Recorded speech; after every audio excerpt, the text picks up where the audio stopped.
Well, good morning.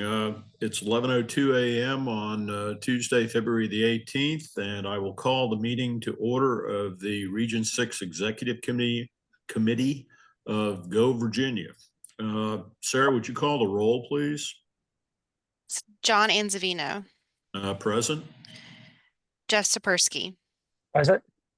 Jan Urquhart. Present. Jackie Davis. Okay, that's a quorum. Okay. Jackie did say she's running a few minutes behind. She texted me and let me know that. Excellent. Okay. Well, thank you very much. Okay. Do we have anyone signed up or online who would like to speak to the executive committee? Sarah, do we have anybody online that you're aware of? No, Anybody sign up? Okay. we have not.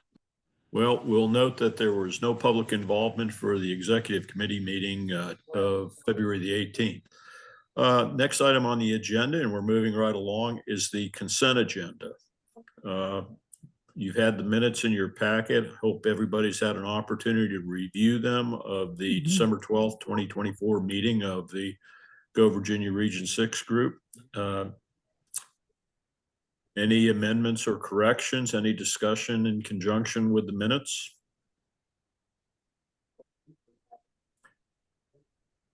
If not, I'll entertain a motion for approval or amendment. I move that we approve it. Second. Thank you. And I've got a motion and a second. Sarah, you've got both the individual who, okay. Any discussion whatsoever? Just to make sure we cover all the bases here. Okay. Let's call for a vote. All those in favor of approving the minutes of December 12th, 2024, please signify by saying aye. Aye. Aye.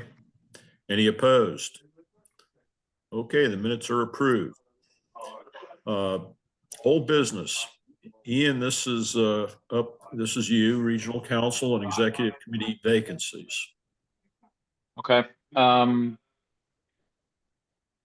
Just nothing really specific to report here. I think this is just kind of a broader conversation that we're going to need to have over the the next 2 months to kind of address some acute issues with some folks rolling off the council and some deficiencies in the Northern Neck and the Middle Peninsula, or representation from those areas.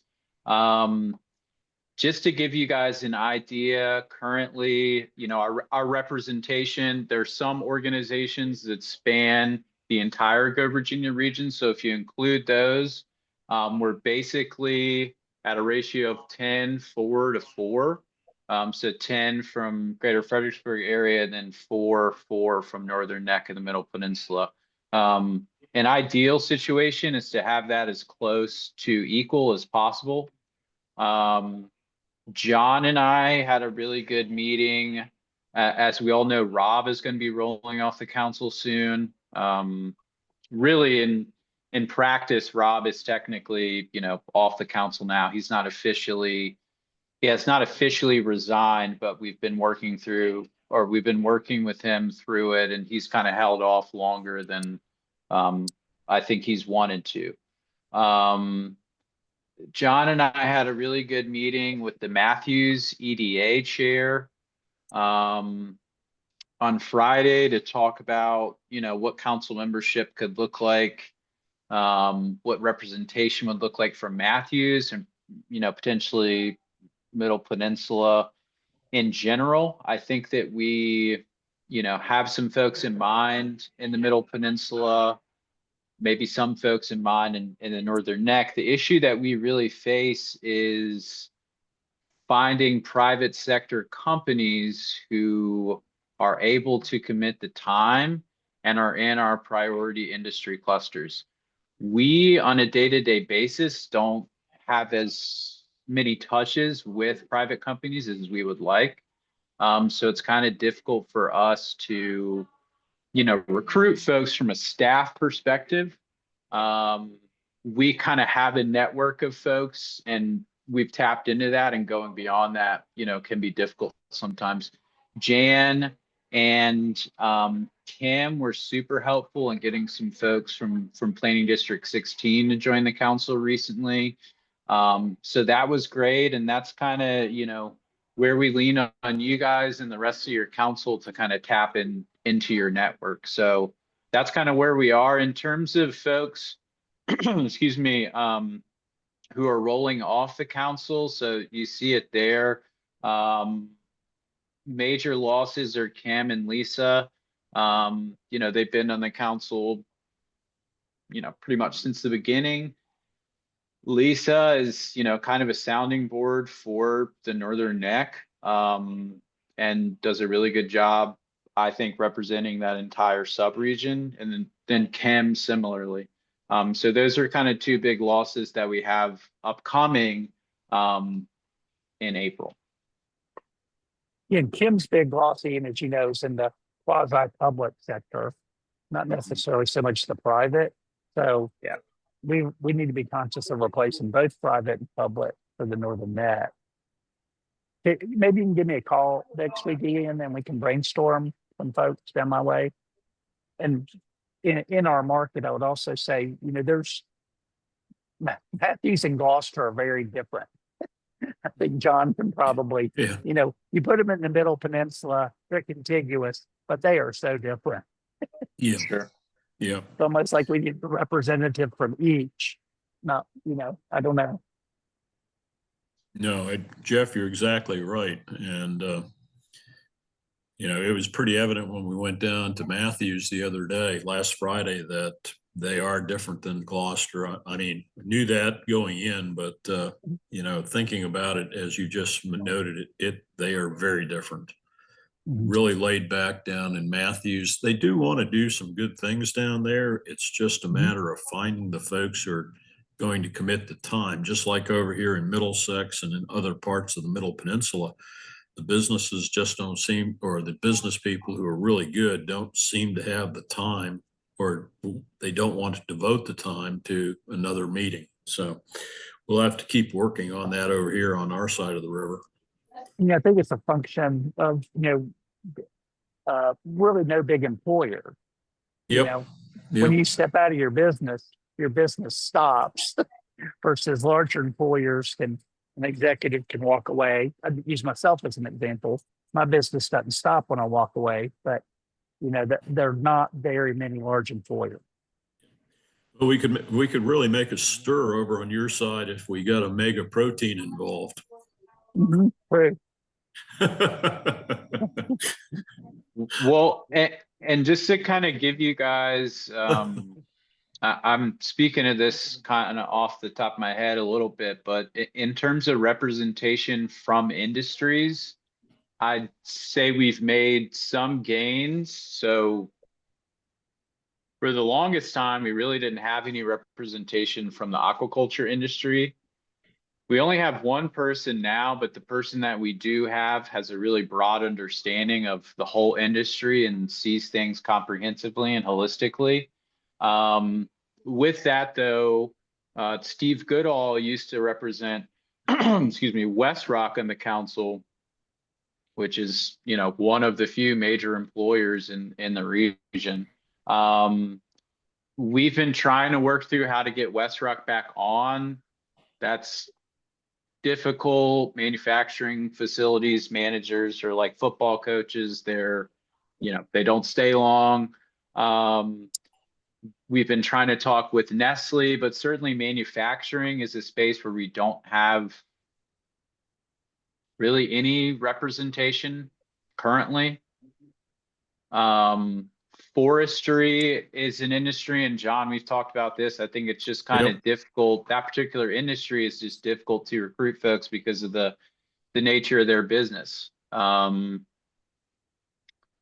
So Yeah, the forestry folks that we've spoken to, they just don't seem to want to come out of their own little niche and participate outside the business. They may belong to a forestry association, but they see that as directly benefiting them. Anything else, you know, is kind of extraneous to their interests and a demand on their time and You know, they just don't seem to want to get engaged. We've tried several of the businesses over here in Middlesex, trying to engage them. Also, I asked our economic development director, who had some experience up in Essex, to think about some folks up there, and he kind of reached out, and we just got crickets. So we have a lot of work to do in that area. So Jeff, thanks for volunteering to talk to Ian more about it. And we're working on it over on this side of the river as well. And let's see what we can do.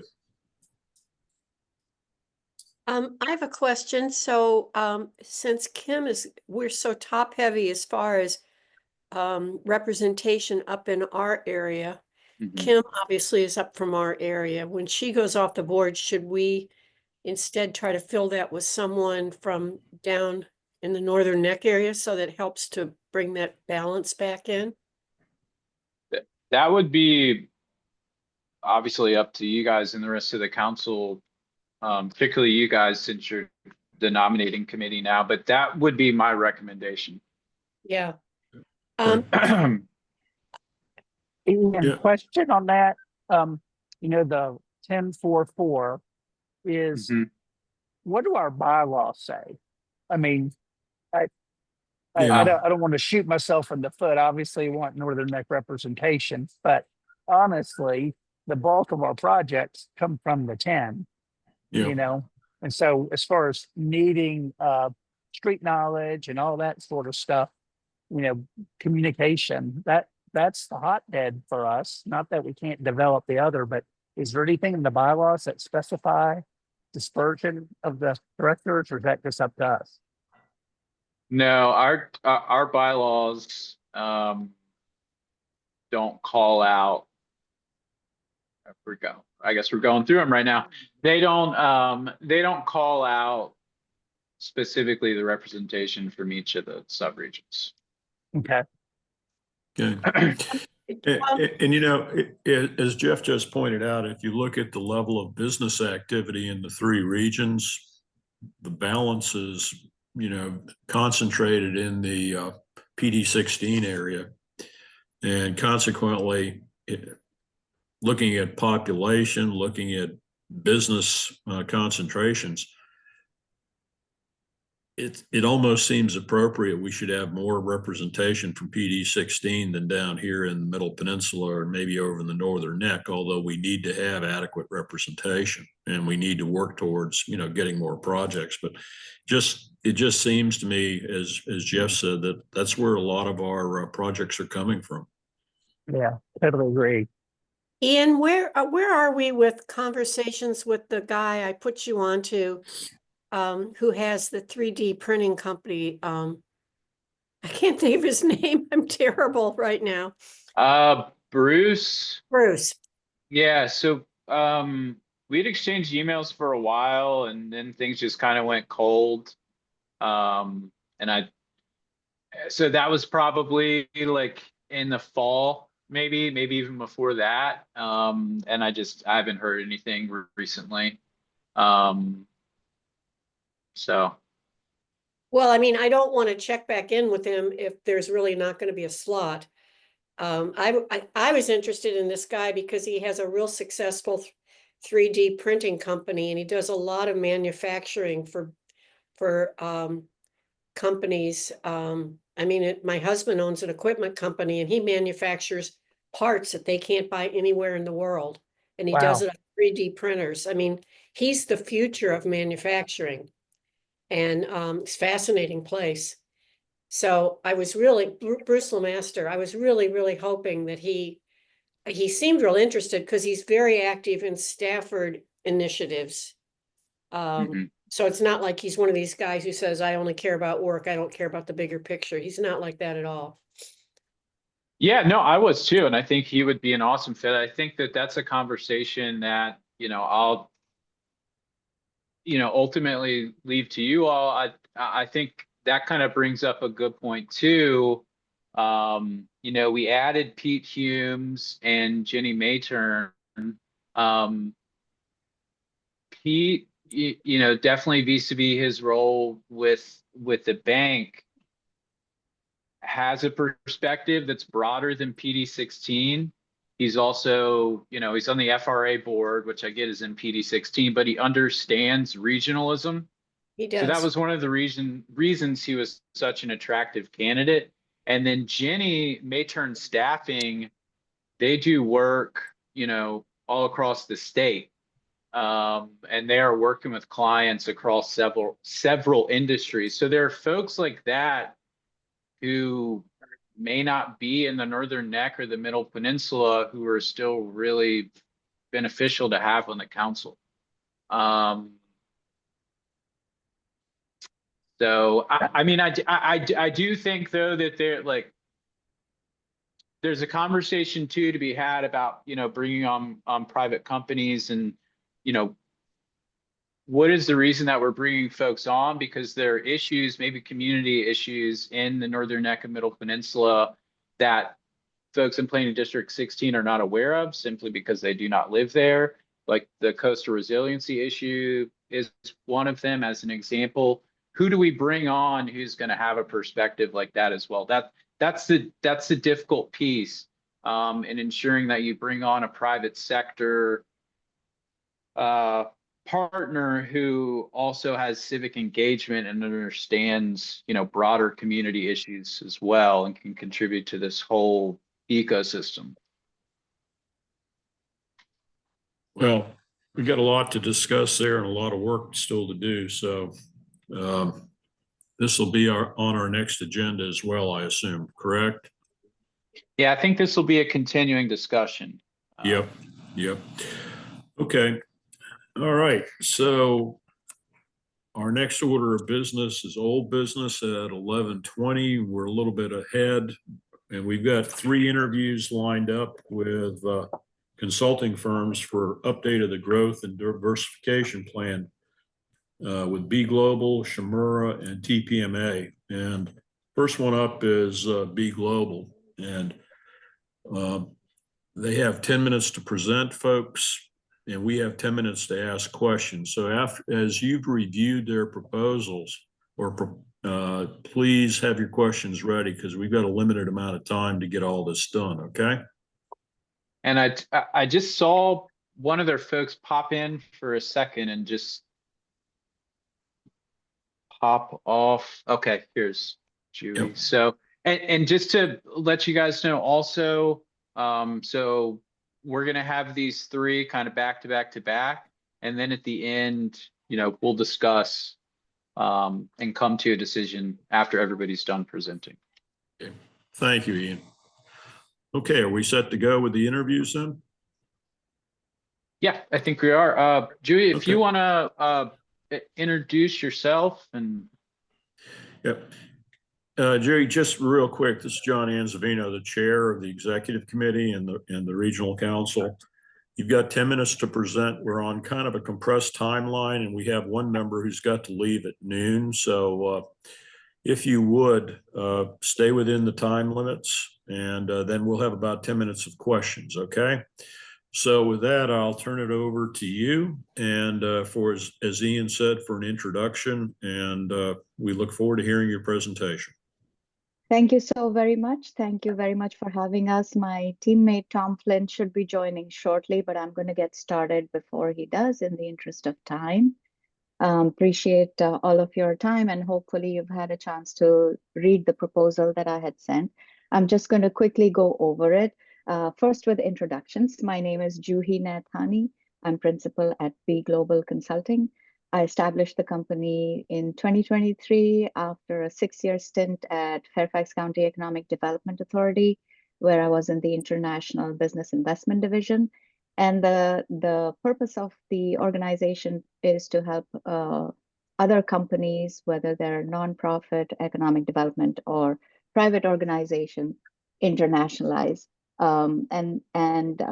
Because of the background in economic development, I am very much focused on supporting economic development organizations in their outreach, branding, and internationalization strategies as well.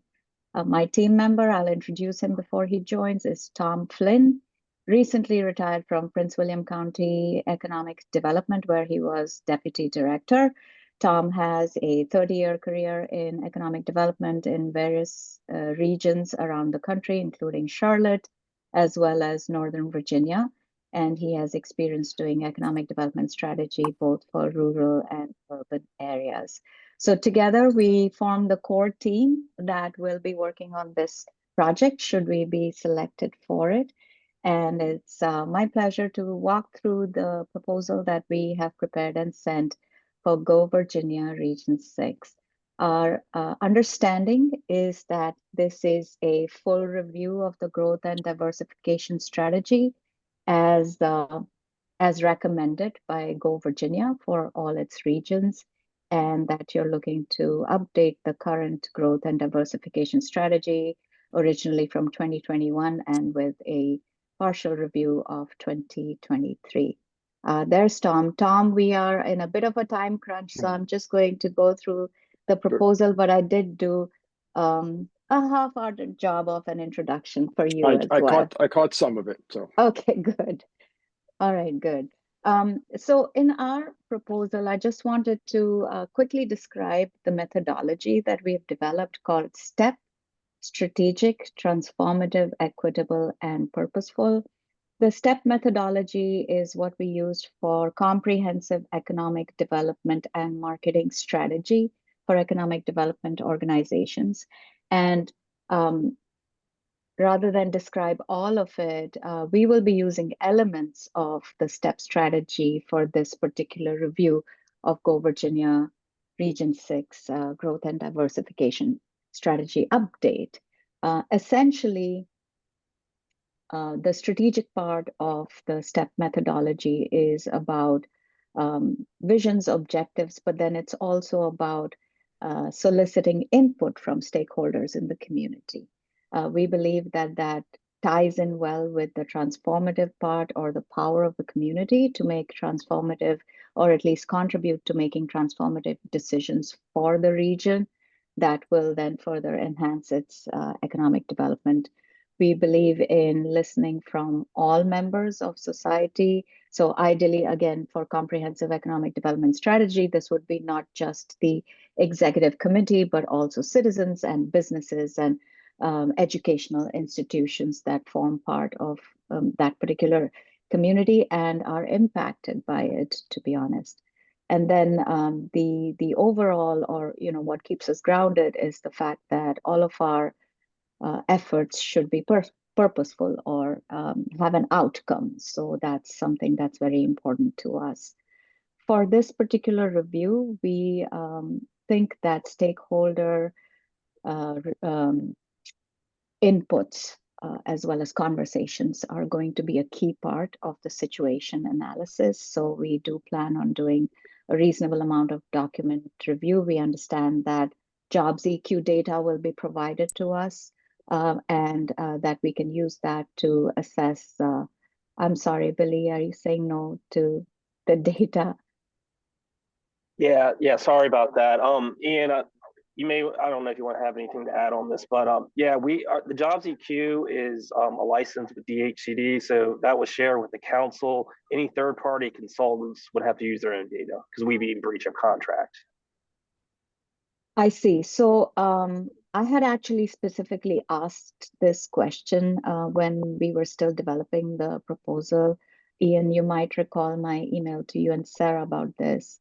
And you had said that the data would be shared with the council. So does that mean that we won't have access to the data in terms of regions or industries that have seen growth in employment versus those that have not? Or do we get a general idea or anything like that? So Billy, correct me if I'm wrong. We have access to the data as staff. So we would be able to work with a consultant in incorporating the data that we have with your contributions to the project. Yeah, no, that's an arrangement that we could do. If staff is internally doing the data side, that is fine, but we couldn't share it with a third-party consultant because basically what happens is then we're there's a competitive advantage that, you know, we're paying for services and then we're providing to a third party consultant. So we've already talked to Chamorro about this, and they want to make it clear. They made it clear to us that we cannot share data with third party consultants. But in your situation, Ian, yes, if you internally are going to update that portion of the plan and then work with the third party consultant to do the other components, like the qualitative side of things, and then maybe if they do a deeper dive on a workforce skills gap analysis, absolutely. Yep. Okay, So- that's perfect. Yeah, that- Just to clarify that, so we could say, here's a data set that we need, and you could then go get it from Jobs EQ. No, we could not do that. Okay. Yeah, we cannot share any data to a third party consultant that's going towards the plan for you guys getting, it's just, I mean, basically, I understand. Yeah. It was a Yeah. clarification that I think yeah, is pretty important. yeah. Yeah. Now, I think there's fine, like if Ian, if you're doing this and you're providing like a high level presentation to the consultant team on kind of, hey, this is where the data suggests we're headed, that's fine. But as far as sharing the raw data, the primary data that we're getting from Jobs EQ, we can't do that. Okay, and definitely the proposal is covers more than perhaps what you will choose to use, because our understanding is that there is also an awardee for the comprehensive economic development strategy for the region, and there will be inevitably some collaboration with them. But on our side, I think that the requirements listed for the review are the requirements of the council, essentially. And you're asking for support from third-party consultants to support that particular effort. So I understand that. And of course, we'll work with whatever is allowable in terms of sharing of the data.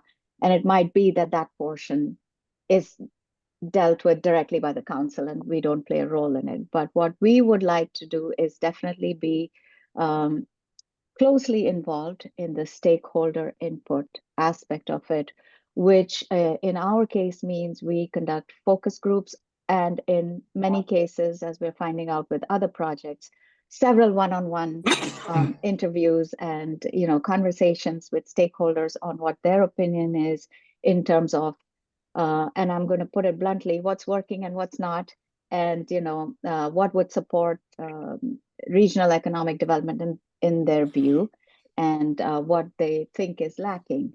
And we found that a lot of times stakeholders are actually very open to talk to third parties or external entities in some cases. And that gives us a really good overview of what's going on in the community.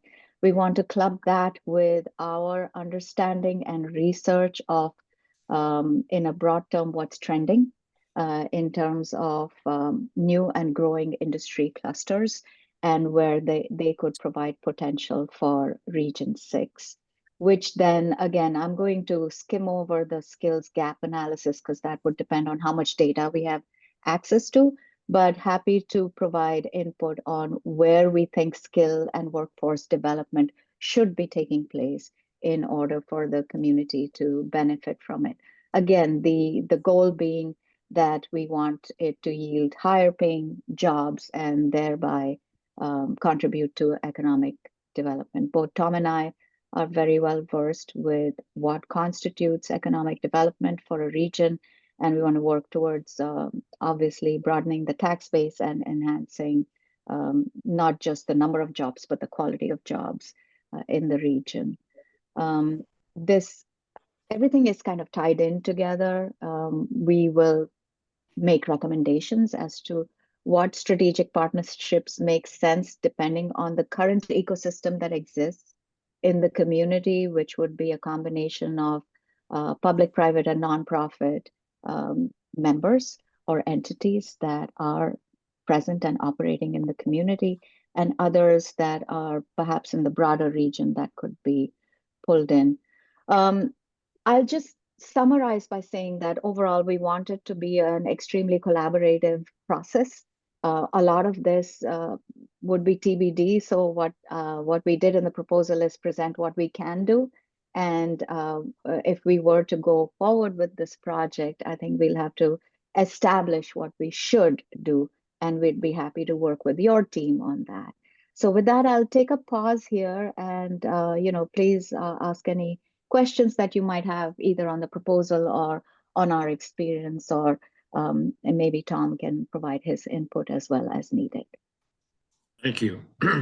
Could you, I'll throw out the first question. Could you kind of explain your engagement process for the more rural communities, the Northern Neck, Middle Peninsula, where folks aren't as engaged as they might be in these types of activities and really don't have an understanding of what we're doing, and how would you engage them? So I'll just briefly talk about the process, and then Tom can talk about his experience with some of these communities as well. In terms of reaching out to the community, of course, we depend a lot on the council itself to identify the major stakeholders, which tend to be the companies that operate. In terms of the minor stakeholders or actual community members, if that is indeed part of the scope of the project, then what we find works well is having a multimodal approach in terms of outreach. So the outreach has to be not only by email, but also by mail, if needed, if we are polling the general community, and meeting them honestly where they are in community centers and having more of town hall type discussions. We don't expect them to understand the ins and outs of economic development. What we want them to feel is that they're empowered to raise their voice in what they think matters to them as very important parts of the community, and how they feel they can make a change. And that's where the transformative comes from as well. When you poll the community and they feel vested that what they're saying is being not only taken into account, but contributing to the development of their community, then they're more willing to participate. We've seen this in other communities as well. They appreciated the fact that their industry was being consulted to provide inputs to do a strategic development of economic development strategy. Tom, would you like to contribute to this response as well? Yes, I would. I think really it's about talking with the strategic partners that are already out there in Region 6, doing the work from your previous plans, and having conversations with them. They've seen what has worked, and they probably have a really good idea of what the next steps are in terms of where to take it to the next level, and what their needs might be in terms of assistance through Go Virginia. So I think that's real key. We have experience doing this out in Accomack County, which was a very, very rural county, and that has worked very well. I think the other organizations, I think they're all covered, but also working with the chambers, and in those rural counties, any type of agricultural institutions that are out there as well, since they play a very, very major part and are good connectors to get other input into the study. Okay. Other questions from the executive committee members?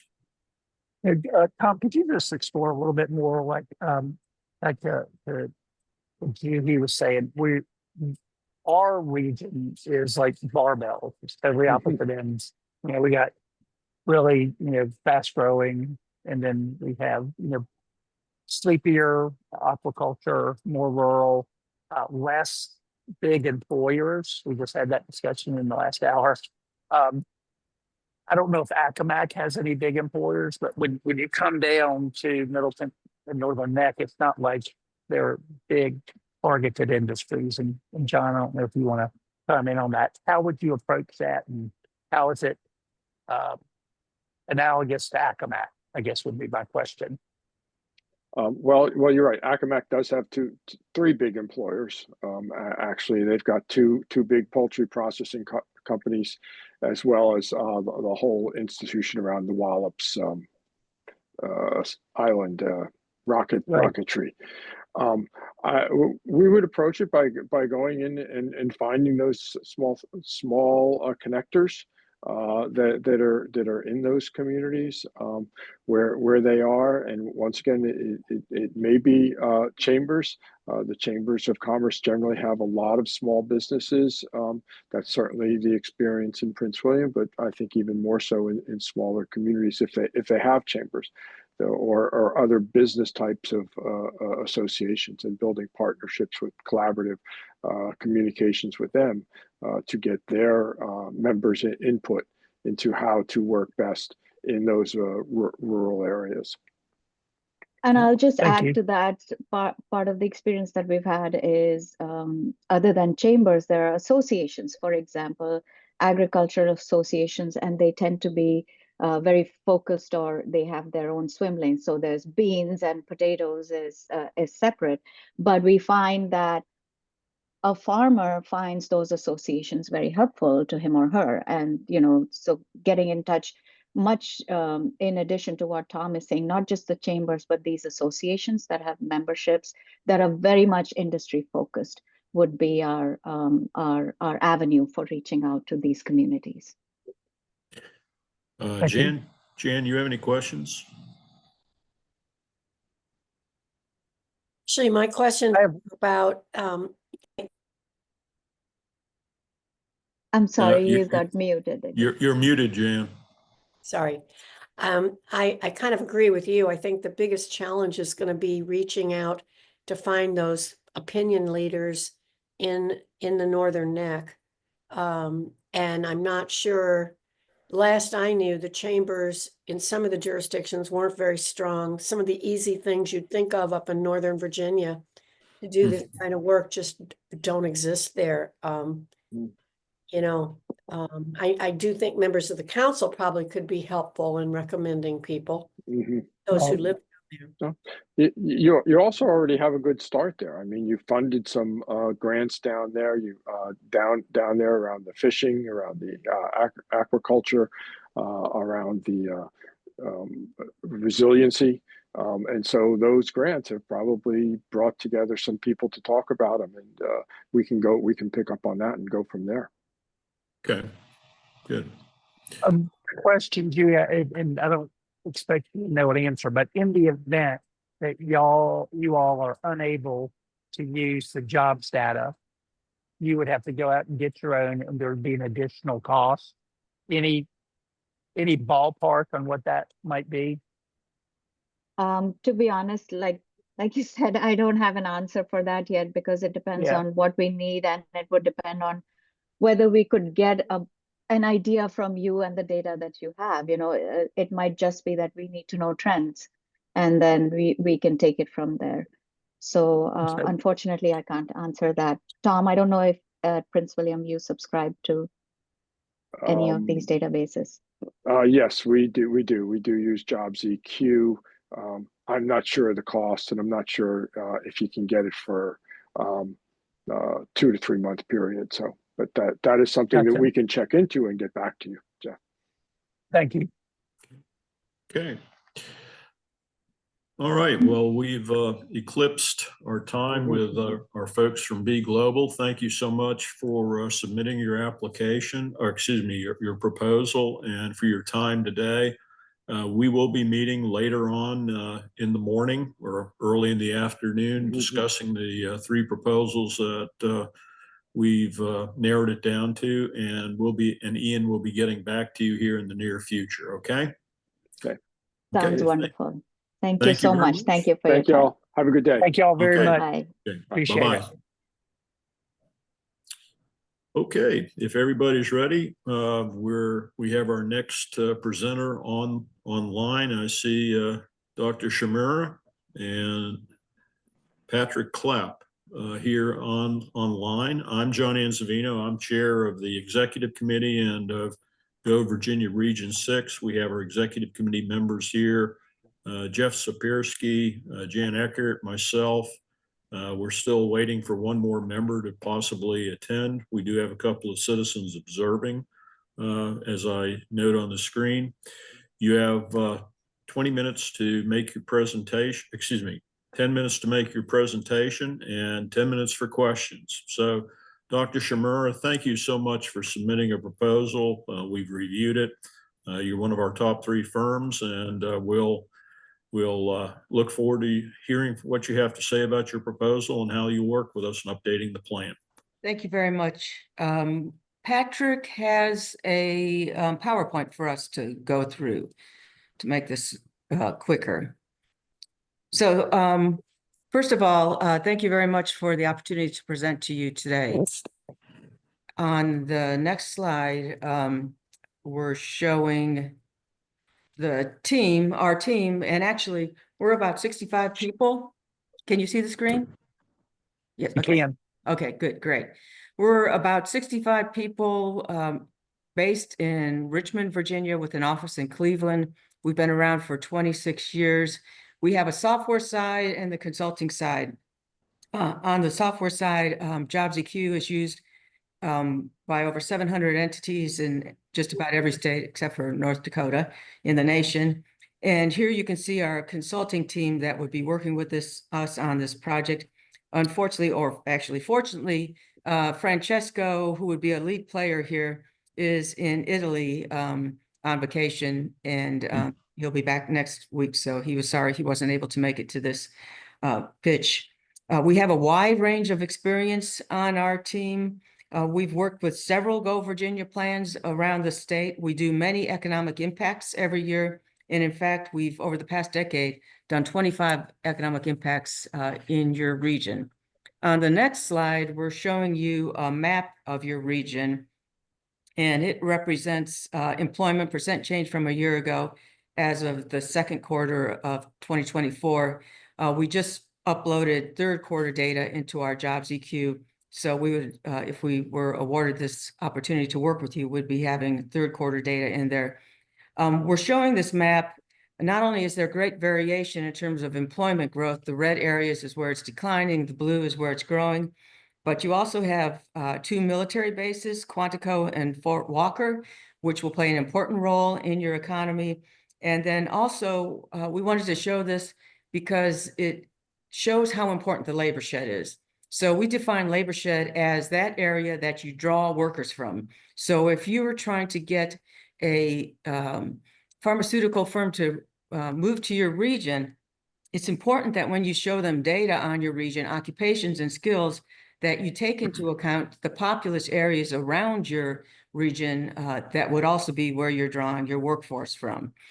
On the next slide, then, our understanding of your priorities, building a strong labor pool, improving the physical infrastructure, the businesses. And when we say infrastructure, we're also meaning housing. So it's important that what we've been hearing around the state is that next to labor, housing is a very important indicator of whether or not an industry is going to move to your region. Supporting new business creation, and then fostering growth within established and emerging industry clusters. You didn't ask for us an assessment of the emerging clusters, but we feel that's important because national and global trends are always changing. There are new products and services being created, and as a result, clusters should take that into account as well. So we are suggesting that we look at that, the clusters as well. The next slide, the next 2 slides actually provide our approach. So very quickly, the 5 items that we're pointing out here that you asked us to take a look at is first, looking at the historical performance of Go Virginia Region 6, the last 5 years. And we feel it's important not to just look at the region in a vacuum, but we need to look at the how your region is doing relative to Virginia and the nation. And again, here we would expect to reevaluate the 6 clusters that you have. Second part of this project would be a situational analysis of each target industry. And here, numbers don't tell the whole story. So it's important that we talk to people within your region to get a sense of what's going on the ground. And then third, skill gap analysis for those target industries. And it's important not to just look at occupations, but to look at those skills behind the occupations. And that's where it's important that we'll be using JobsEQ, which has job postings on it, as well as resume data. So we can look at what are the skills that the firms are in your region and around your region are requiring, and are you training people for those skills that are in demand? Also, in addition to looking at skills, we'll be looking at awards in terms of 2-year, 4-year and higher degrees. Are the schools and training providers providing training in the areas needed? I think I've gone over on the right-hand side our differentiating capabilities, but one that I'd like to point out at the very bottom is our understanding of the Virginia startup ecosystem. So we've been working with the Virginia Innovative Partnership Corporation since the new administration, looking at high-paid, fast-growing startups. And so that's something that we have background on, and I'm happy to say that in the latest report of second quarter for the Go Virginia Region 6, we've seen the largest number of startups have been in professional business services, which is a good area, high paying. The largest number of new jobs have been in food services, which is typical of many other areas around the state. And then our fourth and fifth deliverables here would be to identify strategic partners for long-term success. Here we would be relying on you to help identify those people, but we're doing this from two perspectives. One is the qualitative side, to get their input on what the market looks like on the ground. And then secondly, to evaluate them for continued collaboration. And I know we're running tight on our schedule, but Patrick, could you just give a quick overview of what we did in Hampton Roads with regard to this same concept? We recently completed a talent pipeline study in Hampton Roads for 2 target clusters that they had in unmanned systems and aerospace and cybersecurity and modeling and simulation. And a key part of that was engaging a wide variety of regional stakeholders for evaluating the SWOT of the current situation, as well as gauging their interest and capabilities for continued collaboration. So the Hampton Roads Workforce Council is continuing to set up and expand those training pipelines with a good list of people who were very helpful in the analysis side and eager to continue to carry it forward. Thank you, Patrick. So along those lines, Patrick in 2023 just finished 70 interviews around the state and focus groups with regard to strategic planning and housing and economic development. So we've got some really good background on housing that's very recent, and Patrick does a great job in terms of his focus groups and then reaching out to individuals. And then finally, identification of plan goals and actionable strategies. This is really important because you don't want a data dump. You don't want just information that's going to sit on a shelf.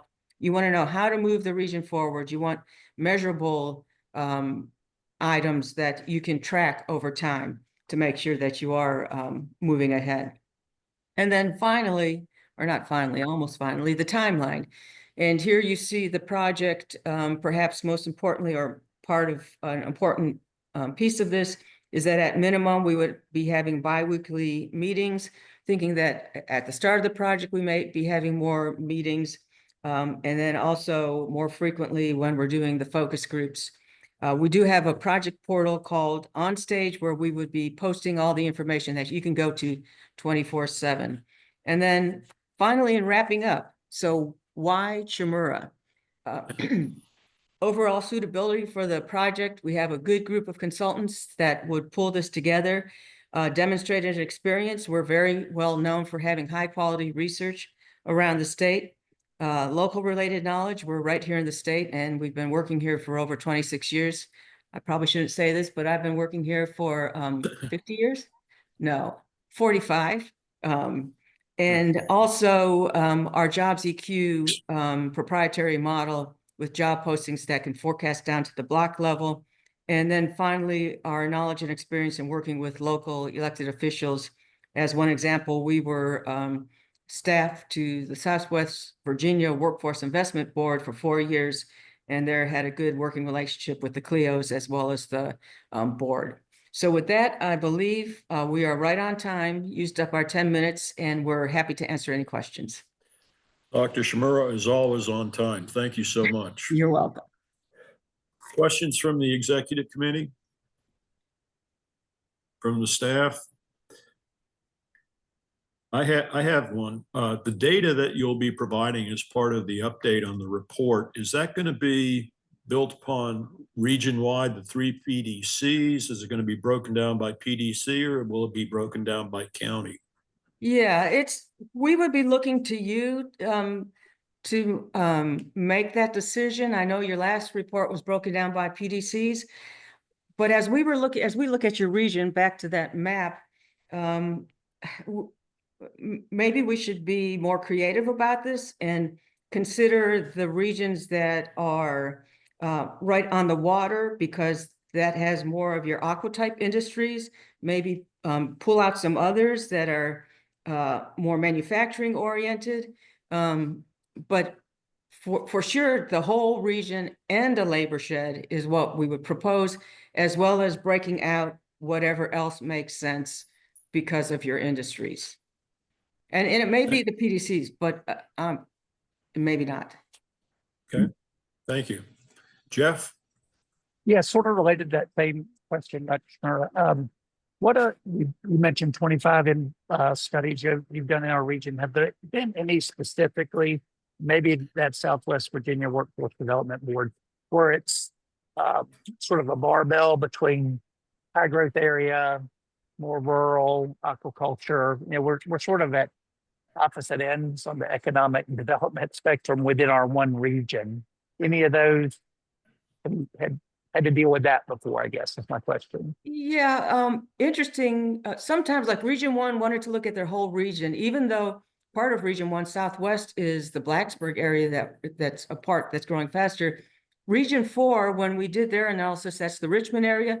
They wanted Crater broken out from the Richmond area because the Crater area is very intense manufacturing. Not so much a barbell, but to some degree. Something else came to my mind at the very beginning of this. Patrick, does anything come to your mind in terms of the barbell? Yeah, we've done some work in the Shenandoah Valley, which has a very different set of, when we were looking at manufacturing, even within the industry, there's different concentrations and specializations within manufacturing between the northern end of the region and the south. So it was really important to break that out. Also within the Middle Peninsula region, we did complete a study in 2020 on an estimate of the ecotourism industry. Yeah, Great, one other thing I would add to that in terms of the barbell in Southwest Virginia, the way that the barbell broke out is by industry. So some industries are higher paying than other industries, and I think that's where we would see that reflection. Well, thank you. Jan? Jan still with us? Yep, I'm here. Other than data collection, could you expand a little bit about how you would identify the opinion leaders you will talk to, particularly in our Northern Neck area? How you would get at that? Okay, I'll start on that, but then Patrick, if you want to chime in. Yeah. So there we would rely on you to identify some of the individuals that you feel are most important in this process. We can clearly from a title perspective give you here's the type of title, the type of people we need in the room, but then I think you would be able to say, okay, here are the individuals, and even introduce us, and then that gives us a higher probability of them wanting to participate. Patrick, anything to add there? Yeah, I flipped over to this slide just to reiterate, we've got some suggested kind of categories of people that we want to make sure to engage. Even if you don't have a relationship with somebody on the ground, we can research it from that angle about who's the right person to contact.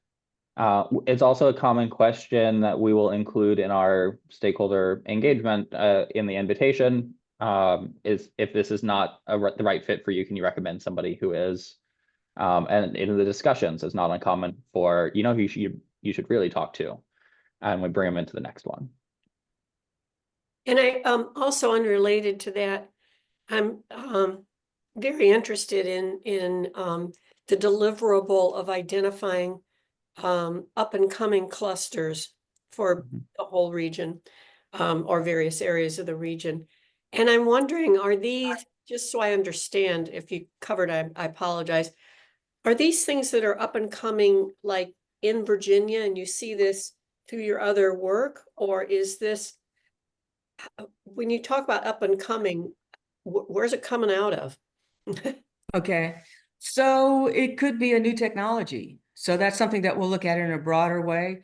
I mean, the one that everyone is, these things seem to go in phases. Everyone's after drones, everyone's after pharmaceutical. Some of it could be because of the bringing manufacturing jobs back to the US. So some of it could be trends that we're seeing there. And again, one to point out would be pharmaceuticals there. Some of it could be because of regulation, federal regulations. So nuclear,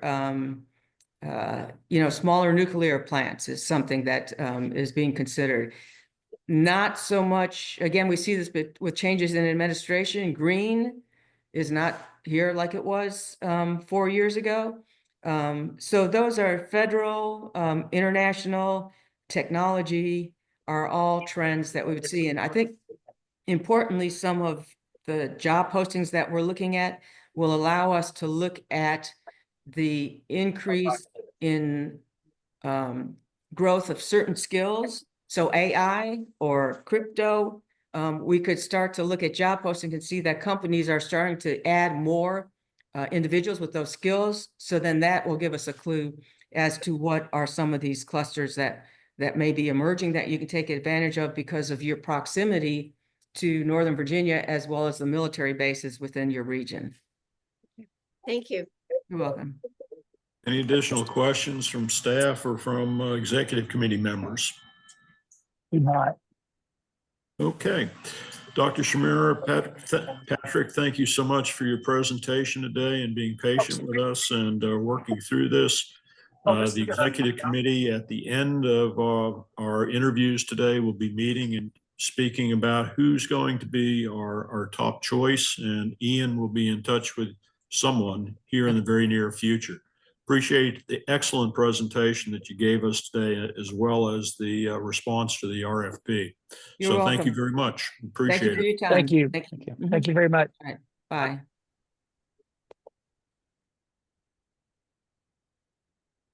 Okay.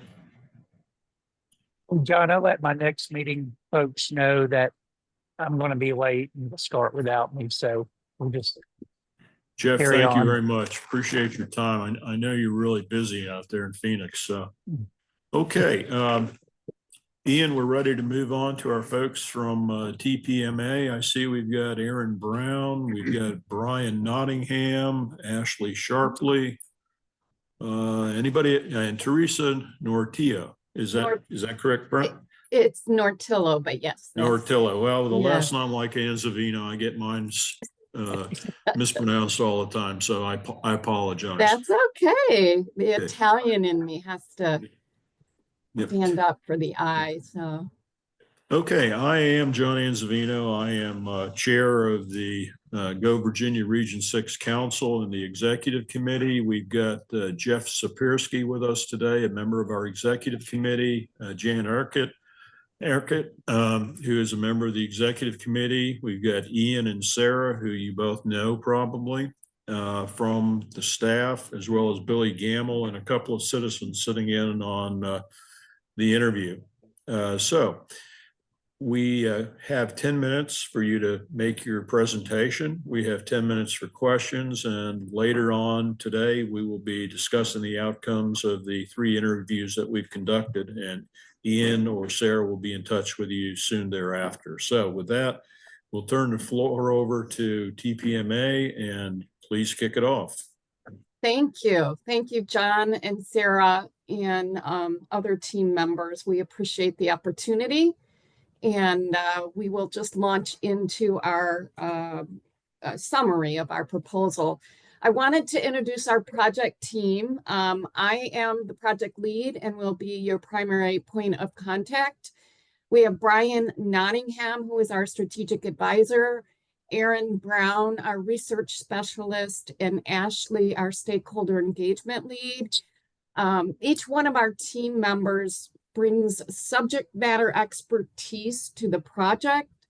Brian, as the strategic advisor, brings an economist eye to the quantitative data collection, specifically designing and implementing target industry analysis. Aaron is our research data specialist and brings countless hours diving into community data, primary, secondary, and other sources to provide benchmarking and competitive analysis. Ashley is our stakeholder engagement guru. She has participated in numerous stakeholder engagement processes and will lead your team through that very important qualitative data collection as well. So in terms of TPMA, last year we celebrated 35 years in business doing workforce development and economic development strategic planning and processes for our clients. We are very proud of our 35 years producing quality and effective and sustainable economic development solutions for our clients. Our count most recently is 30 SEDS or target industries or economic development strategic plans and over 250 workforce development projects. So that's a brief summary of TPMA and our team, and we'll go to the next slide.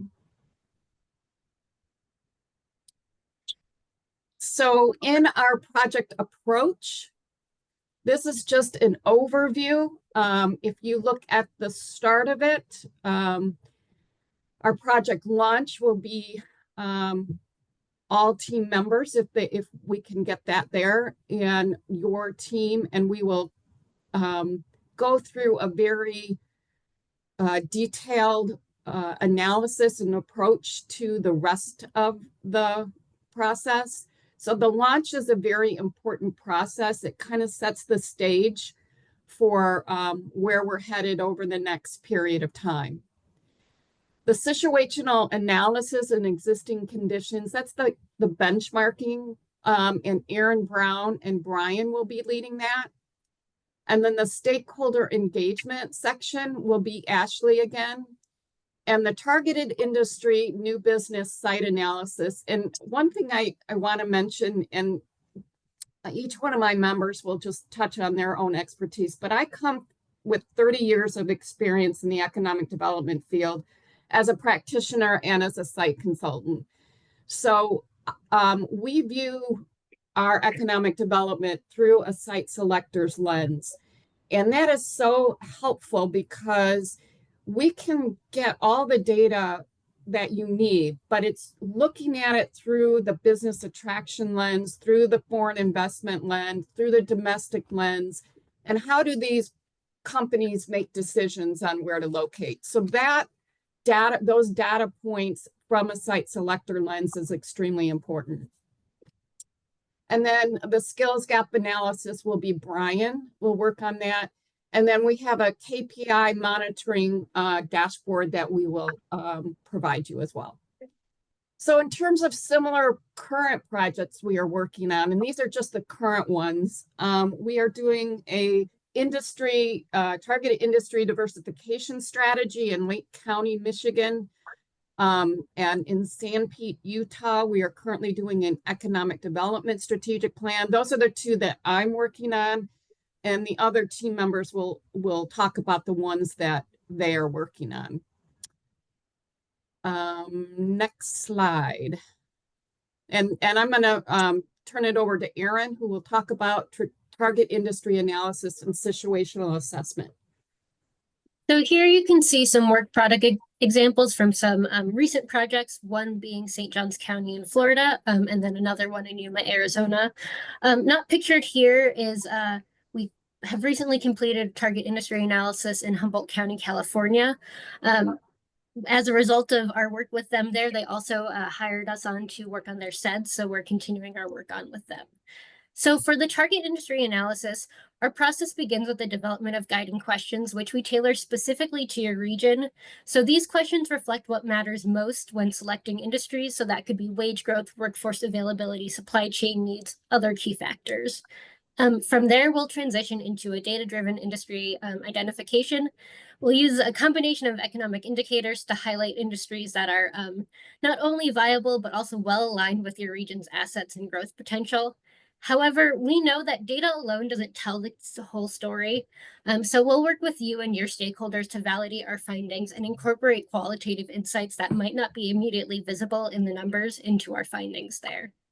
For the situational analysis, we'll conduct a SWOT assessment for each of our targeted industry sector, identifying the strengths, weaknesses, opportunities, and threats that will influence their success in the region. We'll start this process with quantitative analysis and desktop research.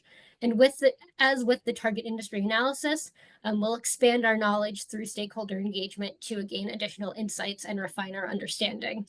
As Teresa alluded to, we'll also assess site readiness using data from the VEDP as well as our own sources to prioritize future site investments, knowing that ensuring the region has developable competitive sites is critical for attracting and expanding businesses in the targeted sectors. However, we know that identifying the right industries is only part of the process. Ensuring businesses have access to a skilled workforce is equally critical to their growth. So we have Brian here to talk more about the skills gap analysis. That's great. Thank you, Aaron. And as Aaron alluded to, and I think this is really an important point, our founder, Tom Miller, was the statewide director for Indiana's Workforce Development Agency before going out on his own. And we've always really considered that workforce development, economic development are two sides of the same coin. So we're very, very careful to make sure we account for talent and everything else that goes into it when we put together any type of economic development work. So in terms of a skills gap analysis, again, I want to be deferential to the amount of time allotted. So I'm going to go quickly, but you can see at the bottom sort of our process that we walk through. You can see it's very sequential. So we've got the targeted industries identified. Then we're going to sort of highlight and call out in-demand occupations, those that are vital, that there might be a shortage of, facing a lot of turnover, a lot of retirements in the decade to come. So when we identify those in-demand occupations, of course, we have to forecast out on projected growth. There's a lot of ways to go after that, and we really like to what we call triangulate our data. We usually look at 2 to 3 sources at a minimum, especially with things like projections, they can change all the time. You can get this information from Burning Glass or MZ Chimura, the state labor market information departments, of course, the Bureau of Labor Statistics. We try to get at least 3 of those to make sure, because they're projections. Nobody really knows what's out in the future. So we always like to include a band and a margin of error sort of around those as well. So when we've sort of estimated the projected growth, again, in a defensible manner, the next thing we want to do is look at what the supply side of that equation would be. And we can do this in a lot of different ways, depending on the occupation in question. Perhaps it could be people moving in from other industries. One of the examples I highlight below, and this actually comes from work that we did for the Greater New Orleans region as part of their new energy cluster. So the idea that we're going to move sort of old energy, people that might lose their jobs, working in the oil fields or whatever, we want to transition them over to sort of these new energy jobs as well. So that's one possibility, which of course we'll consider. The other things we really like to look at is educational attainment. And really to do that, we use the CIPSOC crosswalk. That's the curriculum to the standard occupation crosswalk. It's a product of the National Center for Education Statistics and BLS to link up which trainings lead to which occupations. We've got a really, really tight methodology that we apply to that. When we can identify those and really drill down into your regional training programs, how many are being produced? What are the new graduates? What does that look like? And again, accounting for things like demographic change, population decline or growth possibly, things like that we need to certainly account for, but we do want to model that the graduates that come out with degrees that can fill those jobs form an important part of the supply side. The last thing I would hit on, and this is really important, I feel like a lot of firms kind of overlook this, but we also want to include and constrain that data by retention. And the example I always use when we talk about perhaps Notre Dame in Indiana, they crank out a ton of engineers, but not very many of them remain in the state of Indiana. So it's very important to really take in retention when you're conducting a skills gap so you don't totally overshoot the mark and really leave yourselves in a bad way. So when we add those into retention, what we produce is a skills gap. And this little graph here really pictures what it looks like. All of that work culminates in something like this that highlights retirements, turnover, new openings on the bars. The lines project the current level of sort of graduates as they exist right now. And then we model how that gap can be closed if we move forward. So with that, let me turn it over, please, to Ashley, I believe is next. Yes. I don't want to belabor this point because I think Aaron already said it really well. You know, quantitative data can only take us so far. So we want to ensure that the stakeholders in your community, that we're engaging with them, whether those are educators, employers, and other leaders. So we'll do this through focus groups and interviews. We'll ensure that we're flexible in the ways that we engage with them. And we ensure that they're either, you know, we can see if are they validating the data, or are they saying that their lived experience is different than what the, you know, the data is showing us. And we'll ensure that, you know, we're able to align that where possible, but also ensure that buy-in so that when we leave, the people that you're going to rely on to implement these strategies and goals over time are bought in, who are on board and ready to continue to be your kind of key partners going forward. Thank you. And in fairness to our other presenters who had limited time, we need to bring this to closure if we could. So could you wrap it up and touch on anything that you've missed real quick? Absolutely. I think Teresa, if you want to just close this off. Yes. Just our final note is if you could forward the slide. This is our evaluation framework. We won't go through it for sake of time, but this is how we look at the end product and answer questions from our clients and how do we evaluate next steps. And next slide. And we use a dashboard that we talked about earlier. Here's some examples. And I think that is the end of our presentation. So thank you very much. And we are certainly open to any and all questions. So, okay, Jeff, Jan, questions, please. Yeah, please address to me. I went through your proposal. There, you know, obviously tons of experience. A lot of it's national. Like what, you know, as far as specific to Virginia and specific to our region, which is, you know, pretty urban, and then down where I am is like totally rural. yeah. You just address how you're able to address our local economy, and then also the fact that it's disparate. Have there been similar engagements? Well, yeah, and it's interesting to be on this project. I over the last couple of years, I've been consulting with other firms as well, and I was participating in the Northern Neck SEDS and the workforce alignment and site selection study with Rappahannock. I think that's how you say it, community college. Yep. So I was very invested in that work in the Northern Neck area. So the SEDS in that planning district for the Northern Neck, and then the workforce development project. And we have a lot of activity in Virginia. We just couldn't show it on the 10 minutes, but we'd be happy to provide you with our client listing in Virginia. I've actually had the opportunity to work with several communities in Virginia in the last couple of years, including, so we've worked with Fairfax. We're actually working with them for the second time right now. I've gotten to do some work with the Blue Ridge Parkway Foundation. And then last year we finished up a economic development strategic plan for Charles City County, Virginia. Excuse me, for which county? Charles City County. Charleston. Charles City County. Charles City. Charles Okay. City. Thank you. Yes. Thank you. Thank you. Brian Okay. and Aaron, do you have any other client work in Virginia? I think you've hit them. We've done some work with the Virginia Community College Foundation on the Virginia Community College group on the evaluation side. And we've also done some cross-border work on child care impact studies right over to the West Virginia line. Jan, do you have any questions? Yes, how will you go about identifying and working with the stakeholders? I'm a little fuzzy on that at this point. Particularly, it's not very hard up in our northern area because we have a lot of identified organizations that you can tap into, but it gets much more difficult when you get down into the northern neck, and each one of those counties are very different from one another.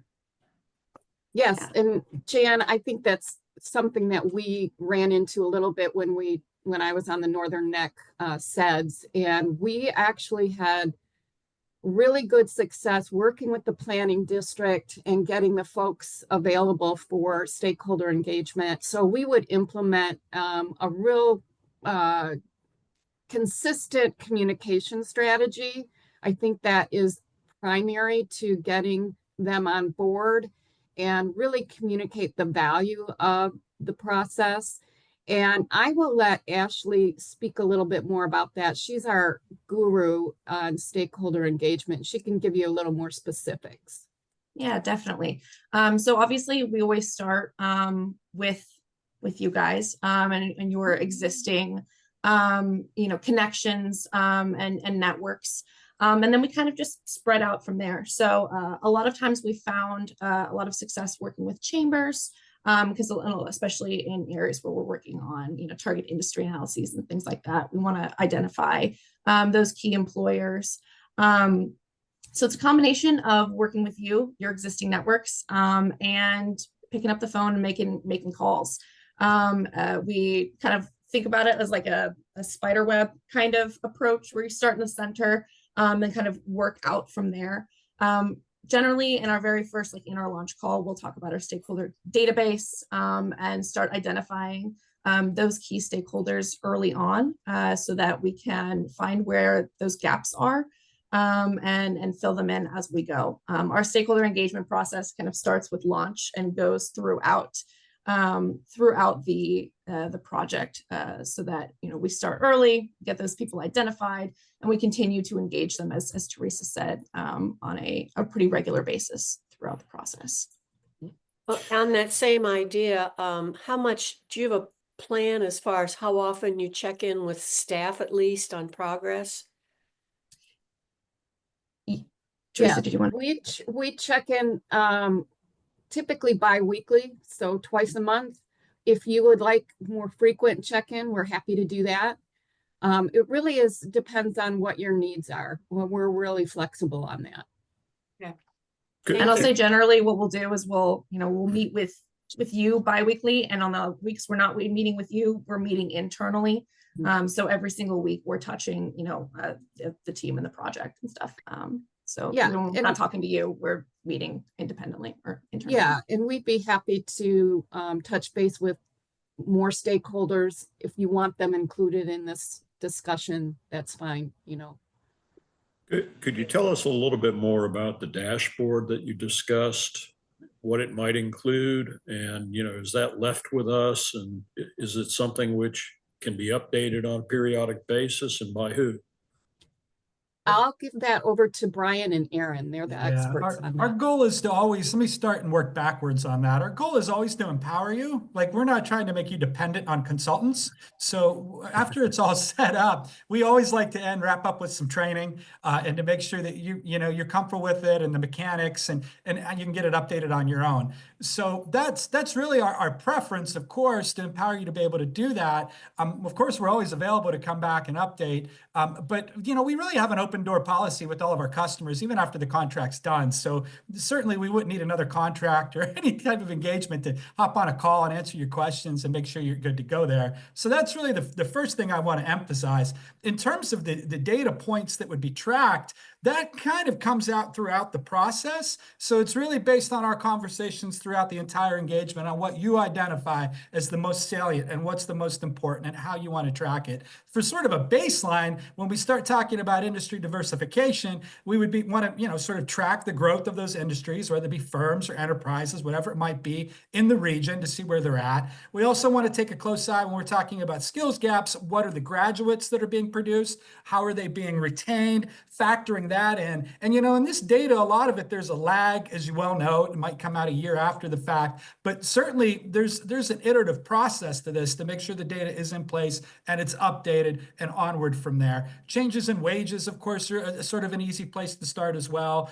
Investment dollars, new projects, anything you want, really, I guess is sort of where I'm going with this. But really, whatever is most salient to you guys as you empower yourselves sort of to move forward, I think would be maybe the best answer to that, John. Thank you. Any additional questions from executive committee members? Jan? Sorry, I have one more. As you help us identify clusters for the future that sound like they'd be good fits for our region, can you go over again how you go about identifying those future clusters and where you get that data from that you're using to do that?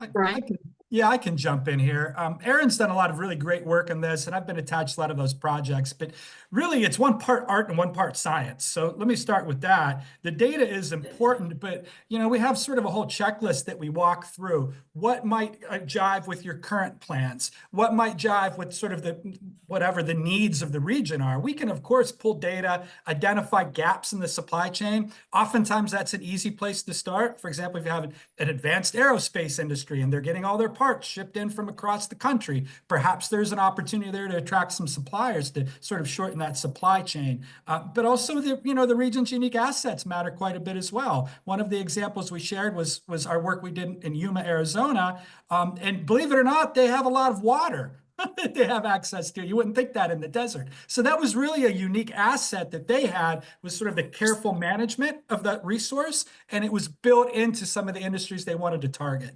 So again, identifying what a community needs. And it's not always about sort of growth and supply chains. And this is, I think, where it's really important. The work that Ashley's going to do is really, we kind of tie it into what makes the place better, more livable, more appealing, more attractive for future employers, talent retention and attraction.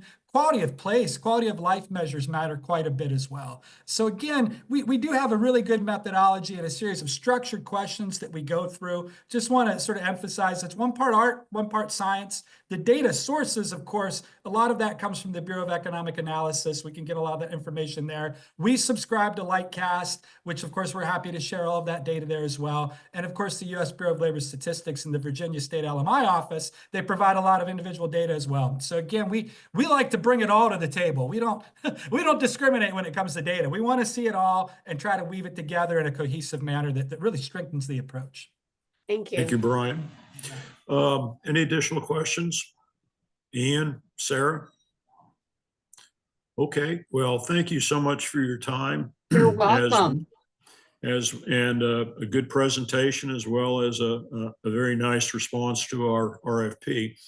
We will be meeting here in a few minutes, speaking about the 3 interviews that we've conducted today, and then future direction for the Go Virginia board. So we will be in touch. Ian will be in touch, or Sarah will be in touch in the very near future. So thank you so much. We appreciate meeting you, and we'll look forward to maybe working with you. All right. Sounds great. Thank you so much, John. Yep. Thank you very much. Okay. Bye-bye. Jeff, I really appreciate your being able to hang in there, because without you, we don't really have a quorum for the executive committee. Is that correct, Sarah? Yeah. Yes. Okay. I think my church is in the final stages of picking a pastor. So I think they're just going to do it without me. Oh my, okay. Yeah. Well, we won't keep you very much longer. Ian, you want to talk about next steps in the process? I mean, I guess it's time for us to analyze what we heard, or request additional information if we need it, and make a decision if possible. Is that correct? Yeah, so I'll just go back to the regional council meeting in January. We asked you guys to allow us to move over the balance in our contingency, which is a little over 73,000 for this project. After discussions with DHCD and the information they're going to provide us, the scope of work, and that's why if you looked at the RFP, we basically asked folks to submit in a way that was a la carte. So address some or all of these goals and objectives in the RFP, and we spelled those out. So yeah, the plan would be, well, the overall thinking going back to that is that we would have a discussion on who we thought the best firm would be. And the majority of these firms did break everything out, and they named it out by the goals as listed in the RFP. And then we would have those contract negotiations with them based on, you know, the parts that they were going to focus on. So yeah, from here, we would really be, you know, getting a suggestion from you guys as to who you think would be the best firm. A little backstory in terms of scoring. We shared this in your packet. We had everybody score on the executive committee. Myself, Sarah, Chip, and Kate at the PDC also scored these proposals. So actually Kate may have not, she was sick, but the first firm, B Global, they were the lowest scoring of the top three. They had a 37. Chimera was the highest at 41, and then TPMA was at a 39. I will say, like, backstory on TPMA, they are not in state. They don't have any folks who are in state. So as we think about stakeholder engagement and that being a really significant piece of this, just I would say to take that into consideration. And Jeff, you were asking about any kind of work they've done in the state. So Nancy was actually with Grella Strategies, who was doing the update to the Northern Neck PDC SEDS. And then they did partially, what she was referencing was the Northern Neck Workforce and Site Study, which was a Go Virginia funded planning effort where the Northern Neck PDC was the sub-grantee. So I thought that background would be kind of helpful. But TPMA does not have any, you know, folks, boots on ground in the state. No, that can be an advantage, and it can be also a negative as well. You know, they come in with unvarnished opinion, but you know, from those executive committee members who are still on the call and have been on the interviews, what are your thoughts about a ranking of the top of the three firms? I'll clarifying question, John, before we get to that. Like, I guess this is Ian. You know, the budgets for the three are all over the board. Yeah. You know, so we're sort of comparing apples to oranges from a budget. How germane is that? Like, you know, if I read Chimera's 136, TPMA is 54, and B Global's 36, if I read that. So doesn't sound like we're really comparing apples to apples, is what it does not seem like that to me. How do we address that?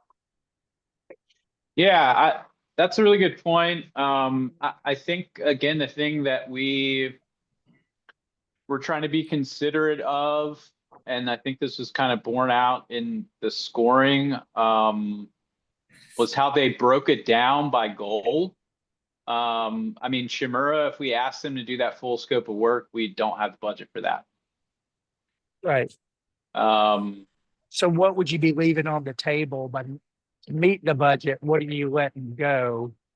What are the modules or areas that we're not doing if we were to go with them? I would have to. Does that make pull up- sense? Yeah, I would have to pull up their proposal. Yes, thank you.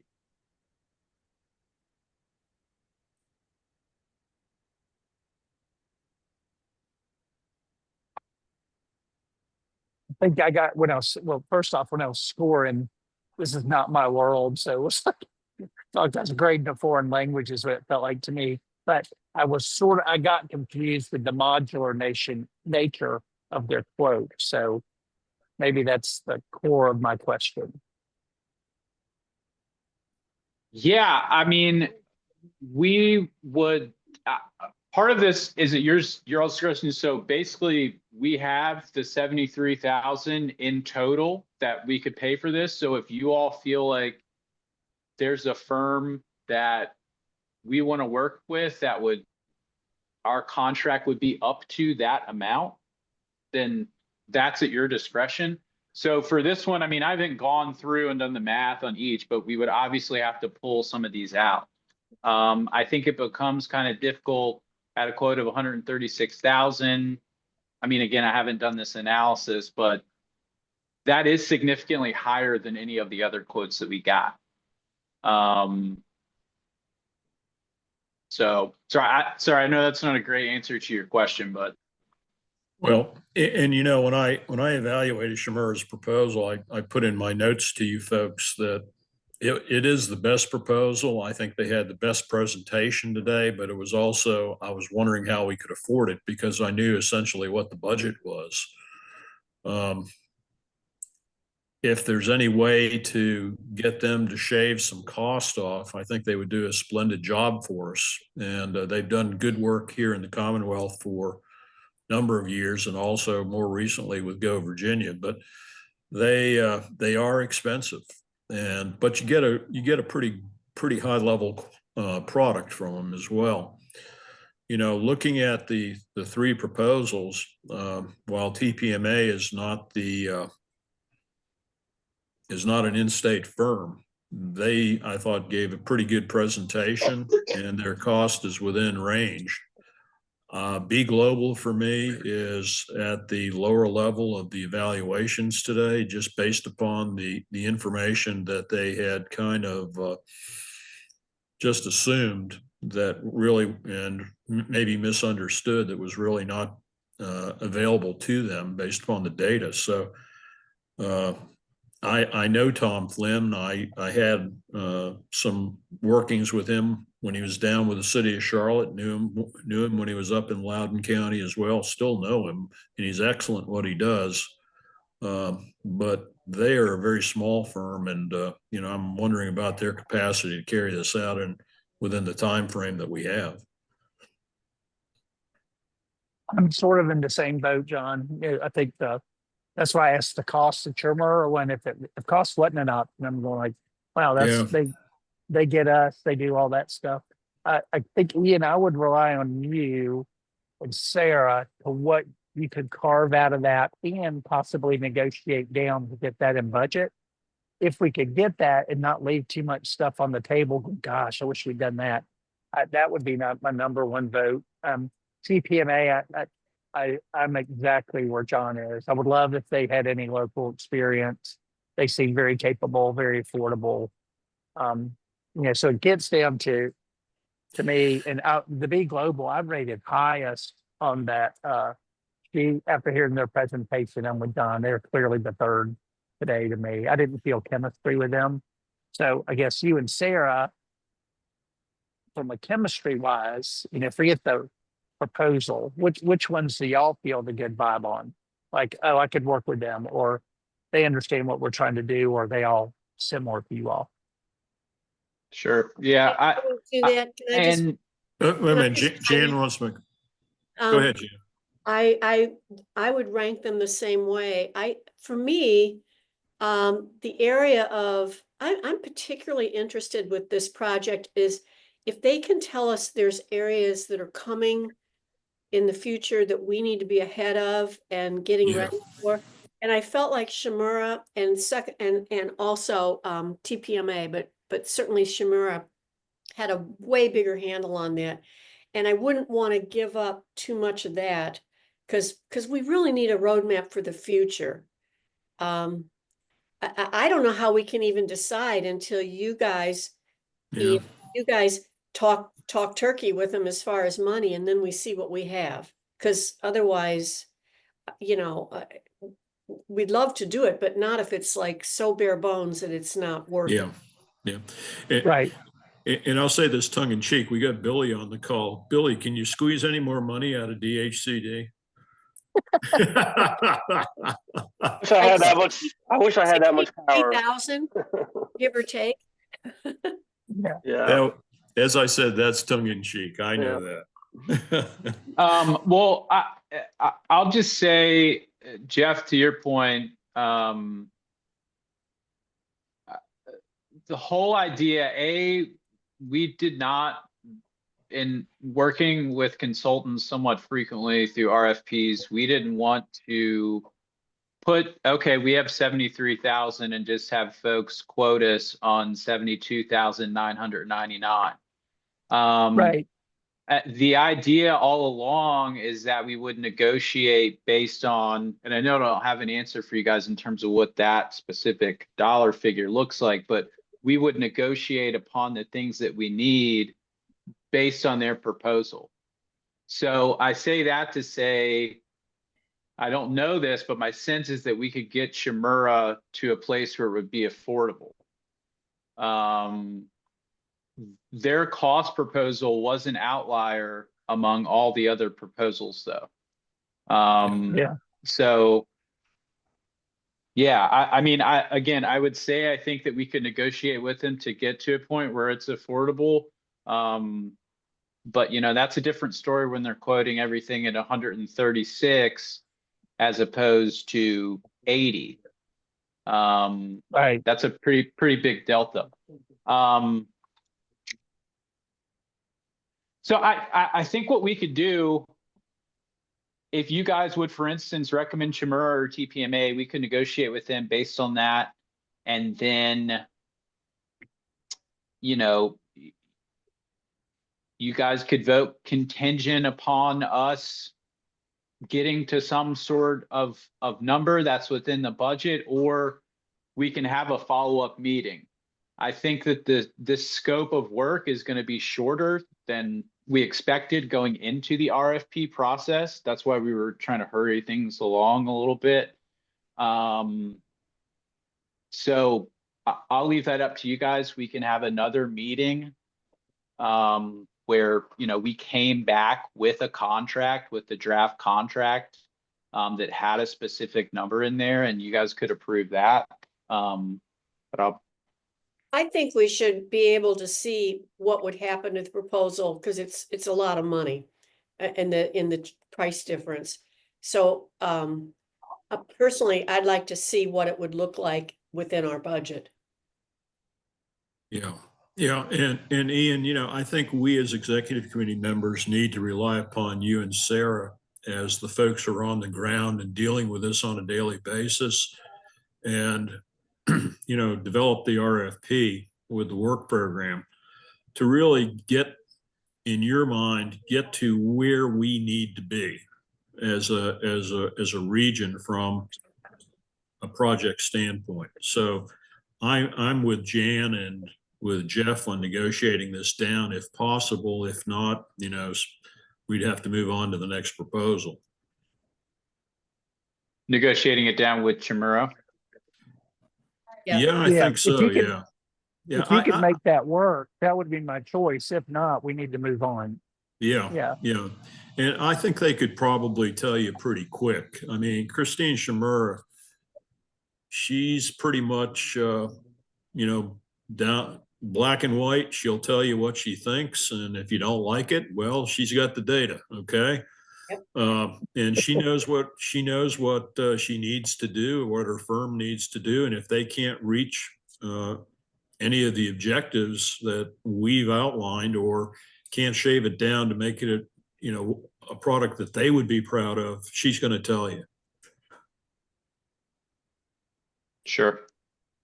Okay. So from the executive committee standpoint, is there a motion that you'd like to empower Sarah and Ian to discuss with Shimura Analytics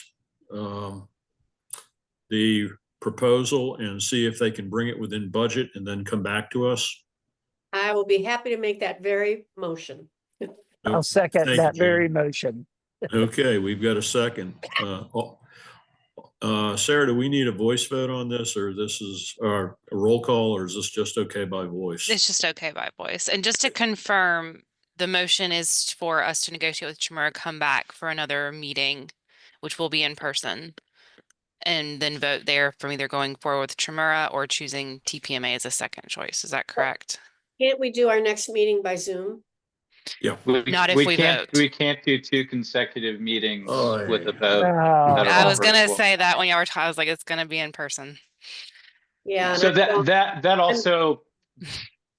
that also just becomes like the difficult, Yeah. like the timing of all this. Like some of these things we maybe would have figured out, but it just becomes difficult trying to schedule Yep. when we're dealing with, with FOIA. If I How about- may, Yeah, go could ahead. you direct staff, if it's the will of the executive committee, direct staff to negotiate with Shimura if we cannot get them in a reasonable point, go ahead and proceed with TPMA? That's good for me. Would that, We have to okay, go that way. Yeah. okay, Yeah. Billy? Yeah. I think you stole my thunder. I was gonna say, maybe you guys can approve contingent and have option 1, option 2. Yeah, Okay. Yeah. I'll So- make that motion. okay. Okay, well, we've got a motion on the floor. Jan, do you want to Can I withdraw that withdraw it? motion? Yeah. Okay, that motion has been withdrawn. Is there a second, Jeff? Second. Okay, all those in favor of withdrawing that motion signify by saying aye. Aye. Aye. Okay, all right, here we go. I'd make a motion, or I'll let Jan make it because she made the first one. Well, I'll make a motion that we direct staff to negotiate within our budget with Shimura. And that if those negotiations are not successful in order to achieve the quality project for the region that we want, then we direct staff to then begin to go to contract negotiations with TPMA. Okay, thank you for that motion. Is there a second? I'll second the motion. Okay. Okay. Any discussion on the motion? All those in favor, please signify by saying aye. Aye. Aye. Any opposed? Okay, thank you. And Sarah, thank you for steering us in that direction, and Billy being there if we needed you. Okay, so good day's work so far. We've got one more item on the agenda. Go Virginia State Board Regional Council Committee appointee. This is an action item. Ian? I thought that Jackie was going to be on the call. She had kind of volunteered to be the appointee to the Regional Council great. Committee. Good. I have not spoken with her since she did that. Again, I was hoping she'd be on to confirm that and we could just vote on that today, and it would take a few seconds, but kind of in limbo as a result. But you guys could, contingent upon her approval, just go ahead and vote that. I think that she's on board. I just want to confirm with her. We're And if just gonna she's, railroad her, Ian. We're Eh. railroading her. I yeah, make that yeah, motion. He's no, not for here. sure. I would say that based upon the confidence of the executive committee in Jackie's skills and abilities and desire to serve, that she be nominated to the State Board Regional Council Committee, contingent upon her acceptance of the position. Second.